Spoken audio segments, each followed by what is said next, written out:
टिकारी और गांगुलपारा के बीच पलटी यात्री बस, दर्जन भर से अधिक यात्री घायल। फर्जी नियुक्ति पत्र देकर सरकारी नौकरी दिलाने के नाम पर धोखाधड़ी करने वाला आरोपी गिरफ्तार।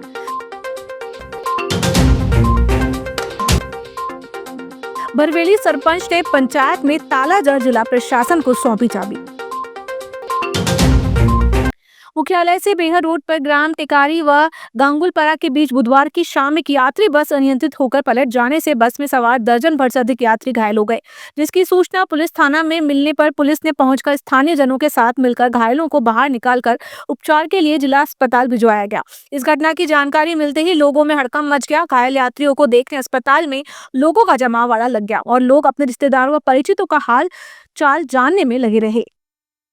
इतने सारे लोग हैं।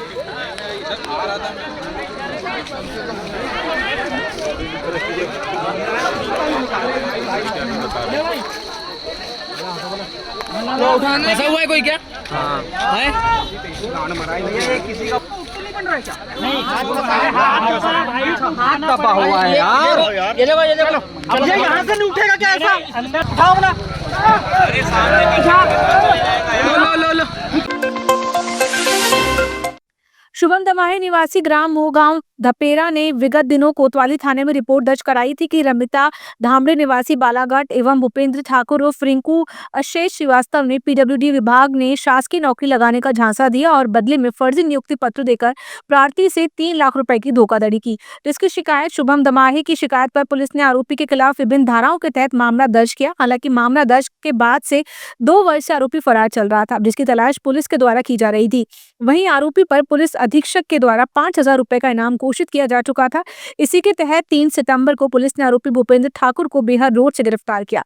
पुलिस ने आरोपी के पास से फर्जी सील को बरामद भी किया। माइल नगरी के नाम से प्रख्यात ग्राम पंचायत बरवेली में सरपंच, उप सरपंच और पंचों के बीच चल रहा विवाद थमने का नाम नहीं ले रहा। पिछले दिनों उप सरपंच और विपक्षी पंचों ने सरपंच गीता अनिल बिसेन के खिलाफ अविश्वास प्रस्ताव लाने की कोशिश की थी, लेकिन बहुमत न मिलने से प्रयास विफल रहा। इसके बाद भी आपसी सहमति नहीं बनने पर विवाद और गहरा गया। बुधवार को सरपंच गीता बिसेन ने उप सरपंच और पंचों पर विकास कार्यों में डंगा डालने का आरोप लगाते हुए पंचायत कार्यालय में ताला जड़ दिया। ग्रामीणों के साथ कलेक्टर कार्यालय पहुंचकर उन्होंने पंचायत की चाबी सौंपते हुए कहा, अब प्रशासन ही पंचायत का काम कराए। अभी तक हम जैसे तैसे सभी को चला रहे थे और जो भी हमारे ऊपर अभी तक जो भी यानी शिकायत की उसको हम लड़ते रहे और जीतते गए। मगर अब जो है हमारे जो हम परिवार कहते पंच सरपंच को पूरा परिवार मानते और उसमें से 13 पंच जो विरोध में थे, जिन्होंने अविश्वास लगाए थे, उनके साथ मिलके विरोधी पक्ष जो पहले से था हमारे गांव के विधर्मी, उन्हीं लोग वो खेल रहे हैं। उनका कहना है कि सरपंच जीत तो गई है मगर उसको गांव के कोई विकास कार्य हम नहीं करने देंगे। तो यही सोच के कल का जो एजेंट था उन लोगों ने फेल करे और हमारे गांव के कोई भी विकास कार्य नहीं हो पाएंगे। तो मैं पंचायत को ताला लगाई हूँ आज और मेरे कर्मचारी हमारे गाँव के गणमान्य नागरिक सभी के साथ कलेक्टर सर के पास आए हैं। जिला सहकारी केंद्रीय बैंक पराजित बालाघाट की 114वीं वार्षिक साधारण सभा 2024-25 का आयोजन 3 सितंबर को बैंक मुख्यालय में आयोजित किया गया। इस अवसर पर मिनाल मीना कलेक्टर व बैंक प्रशासन आकाश अग्रवाल, सहायक कलेक्टर राजेश उइके, उपायुक्त सहकारिता पी जोशी, मुख्य कार्यपालन अधिकारी प्रमुख रूप से मंच पर उपस्थित रहे। इस दौरान कलेक्टर ने वार्षिक साधारण सभा में प्रशासकीय उद्बोधन देते हुए कहा कि जेएसके बैंक लगातार उत्तरोत्तर प्रगति कर रहा है। मध्य प्रदेश पूर्व क्षेत्र विद्युत वितरण कंपनी लिमिटेड बालाघाट के अधीक्षण अभियंता ने बुधवार को विभागीय योजना और उपभोक्ताओं को मिलने वाली सुविधाओं के बारे में पत्रकारों से चर्चा की। उन्होंने कहा कि अब उपभोक्ताओं को निर्बाध रूप से बिजली की आपूर्ति की जाएगी। उन्होंने विभाग की RDSS योजना, PM सूर्य घर मुफ्त बिजली योजना सहित अन्य योजनाओं के बारे में जानकारी दी। उन्होंने बताया कि उपभोक्ताओं को निरंतर बिजली आपूर्ति करने के लिए नए उपकेंद्रों की भी स्थापना की जा रही है। 11 kV फीडर के विभक्तीकरण में 95 फीडर का कार्य पूर्ण कर लिया गया है। 33 kV फीडर का कार्य जारी है। उपभोक्ताओं को लो वोल्टेज और बिजली कटौती जैसी समस्याओं से निजात दिलाने के लिए अतिरिक्त पावर ट्रांसफार्मर की स्थापना की जा रही है। तो इसमें हम किसानों को जो 2 HP से लेकर 7 HP तक जिनके पंप है उन पे हम क्या बोलते हैं मीटर सोलर के थ्रू उनको बिजली देंगे और उसका बहुत ज़्यादा फ़ायदा मिलेगा।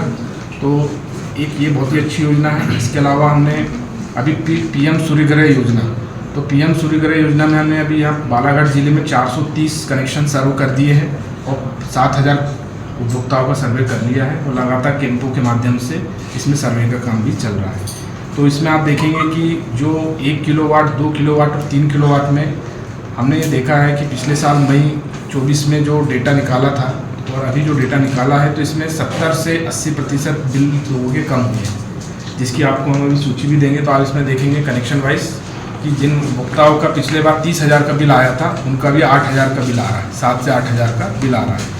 और ये योजना का हम लगातार कैंपों के माध्यम से माननीय कलेक्टर महोदय और हमारे एमडी साहब के निर्देशन में हम इसका लगातार प्रचार प्रसार कर रहे हैं और ये लगातार ये योजना का व्यापक प्रसार होने से अभी हम कम से कम इसी महीने में हमने 15 कनेक्शन नए दिए।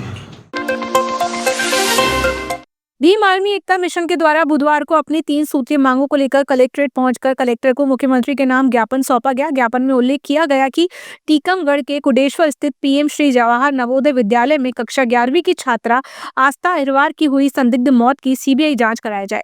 ग्वालियर हाईकोर्ट परिसर में संविधान निर्माता डॉक्टर भीमराव अंबेडकर की प्रतिमा जल्द स्थापित किया जाए व हरियाणा में बहन मनीषा की हत्या करने वाले दोषियों को फांसी दी जाए। ज्ञापन सौंपने पहुंचे संगठन के पदाधिकारियों ने प्रदेश सरकार को 48 घंटों में मांग पूरी करने की चेतावनी देते हुए कहा कि मांग पूरी न होने जिला सहित पूरे प्रदेश में भीम आर्मी एकता मिशन के बैनर तले उग्र आंदोलन किया जाए। टीकमगढ़ जिले में पीएम श्री जवाहर नवोदय विद्यालय में एक 11वीं क्लास में कक्षा में अध्ययनरत छात्रा आस्था अहिरवार, जिनका संदिग्ध अवस्था में जो उनकी लाश बरामद हुई है, उस संबंध में सीबीआई जांच कराकर जो दोषी हैं, जो अपराधी हैं, उनको सजा मिले। इन सब मांगों के लिए लगातार पहले से संघर्ष करते आ रहे हैं, लेकिन फिर भी मैं आपको बताना चाहता हूं कि आगामी अगर 48 घंटों में अगर इन मामलों में किसी प्रकार की कार्रवाई नहीं होती है तो हमारे आदरणीय प्रदेश अध्यक्ष जी के आदेश अनुसार जो भी गतिविधियां आगे संपन्न की जाएंगी उस हिसाब से हम कार्यरत रहेंगे। लेकिन भीम आर्मी, मैं बताना चाहता हूं कि संघर्षों के लिए जानी जाती है, आंदोलन के लिए जानी जाती है। अगर इन हमारी मांगों पर अगर कार्रवाई नहीं होती है तो भीम आर्मी पूरे प्रदेश में आंदोलन करेंगे। तहसील के लामदा थाना क्षेत्र के टूटी बांध से रेस्ट हाउस जाने वाली सड़क के बाईं तरफ कछार के पानी में तैरते हुए शव को ग्रामीणों ने देखा, जिसकी सूचना ग्रामीण एवं टूटी ग्राम रक्षक द्वारा लामता पुलिस को दी गई, जिस पर थाना निरीक्षक के निर्देश पर लामता पुलिस हमरा टीम के साथ घटनास्थल पहुंचकर निरीक्षण पंचनामा तैयार कर शव को पानी से निकाला गया। शिनाख्त के दौरान मृतक के पिता ने अरविंद उई के एम्बुलेंस चालक के रूप में किया गया। कल मैं आ गया ऐसी पता करने के लिए कहाँ है क्या है गाड़ी वाड़ी। पता चला कि गाड़ी थाने में यहाँ से उठा के ले गए। अच्छा, यहाँ पे 9 बजे करीब थाने में। ये नहीं, घटना स्थल में कितने से पहुँचे? 10 बजे के अंदर। पिताजी के रिपोर्ट के अनुसार पिताजी ने इनके कल ही गुम इंसान थाना लामता में दर्ज करवाया गया था कि ये मेरा बड़ा लड़का है जो 108 एम्बुलेंस लामता में ड्राइवरी करता है और ये शराब, गुटखा, नशीली चीज़ों का सेवन करने का आदी था। इनके पिताजी ने बताया कि ये बहुत अत्यधिक यानी शराब वगैरह पीने का आदी था। मृतक के शरीर में किसी प्रकार का कोई चोट खरोच का निशान नहीं पाया गया। 1 तारीख को मॉर्निंग में वहाँ से अपनी बाइक से निकले। कहाँ से? लामता थाने से। ड्यूटी से? हाँ, लामता थाने से बिना बताए कुछ नहीं, मैं तो सोया ही हुआ था उस टाइम। निकले बिना बताए, उसके बाद से कोई नहीं, फिर दूसरा पायलट मंगाना पड़ा। अच्छा, बिना बताए गाड़ी छोड़ के चले गए। ग्रामीण जनों द्वारा मुझे सूचना मिली कि ग्राम में एक बॉडी है, डेड बॉडी, और वो बॉडी की जानकारी मिलने के बावजूद मैंने लामटा थाने में सूचना दिया और पुलिस प्रशासन पहुंचने के पश्चात उनने वहां से बॉडी निकालकर मृत कायम किया और पीएम वगैरह वहीं करवाया। तो उस बॉडी में ऐसा कुछ नहीं पाया गया, वो पानी में ही डेथ हो चुकी थी उसकी, इतनी सूचना मैंने दिया था। और उस बॉडी को आज पीएम करवाकर उस परिजन को सौंप दिया गया है।